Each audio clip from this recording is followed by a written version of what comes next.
અને અન્ય જેમ પ્લાસ્ટિક પ્રદૂષણ છે, દરિયાનું પ્રદૂષણ છે, નદીનું પ્રદૂષણ છે, એ અત્યારે ખૂબ જ વધી રહ્યું છે.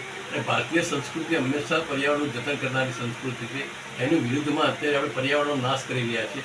જે આધુનિક અત્યારે વિકાસના નામે જુદા જુદા જુદા કન્સ્ટ્રક્શનો થઈ રહ્યા છે અને બિલ્ડિંગો બની રહ્યા છે.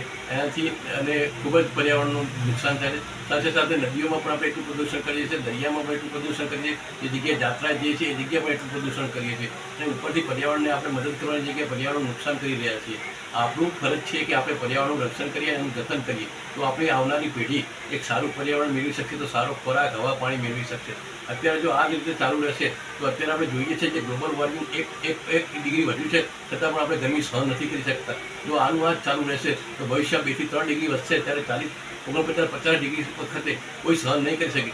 જેટલા પણ આપણે એસી વધશે, કુલરો વધશે, એની સામે એટલું જ પ્રદૂષણ વધવાનું છે. અને એટલું જ પ્રદૂષણ વધશે તો એટલું જ લોકોને સહન કરવાની શક્તિ ખૂટવાની છે. અને વધુ માંદગી અને રોગચાળામાં ભરડામાં ફટકે અને એમનું જીવન નુકસાનપૂર્વક થવાનું છે. એટલે આપણી ભાવિ પેઢીના રક્ષણ માટે અત્યારથી જ આપણે પર્યાવરણ માટે જાગૃત થઈ પર્યાવરણ બચાવો, વૃક્ષો વધુને વધુ ઉગાડો, નદીઓનો જે છે એનું રક્ષણ કરો, હવા, પાણી, ખોરાક સારો કરો, પ્રાકૃતિક ખેતી કરો.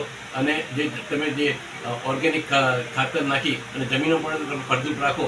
તો એવી મારી ખાસ તમને વિનંતી છે કે પાટણના લોકો અને આજુબાજુના તમામ દેશના લોકો આ વિષય ઉપર ખૂબ ધ્યાનપૂર્વક ભાગ રહી અને પર્યાવરણને બચાવવા માટે પોતપોતાના ક્ષેત્રમાં, પોતાના સોસાયટીમાં, પોતાના સંસ્થામાં, પોતાના ગામમાં આ રીતે જો યોગ્ય કાર્યવાહી કરશે તો અત્યારે આપણે પર્યાવરણ બચીશું. તો ભાવિમાં આપણી ભાવિ પેઢીને પણ પર્યાવરણનું આપણે સંરક્ષણ કરી અને સારી રીતે એમને જીવવા માટે પ્રેરિત કરીશું, એવું મારી ખાસ નમ્ર વિનંતી છે. તો પર્યાવરણ બચાવો અને ભારતીય સંસ્કૃતિ પ્રમાણે વૃક્ષોનું જતન કરો. જેટલું બને એટલું વધારે વૃક્ષો ઉગાડશો તો એટલું જ ઓક્સિજન અને હવા, પાણી, ખોરાક સારા મળશે, તો આપણે ભાવિ પેઢીને બચાવી શકશું.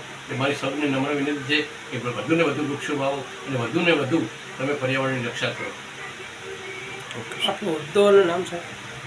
ડૉક્ટર શૈલેષ બી સોમપુરા, પ્રમુખ શ્રીમંત ફતેશરાવ સાર્વજનિક પુસ્તકાલય અને પર્યાવરણ સંયોજક, ભારત વિકાસ પરિષદ, ઉત્તર ગુજરાત.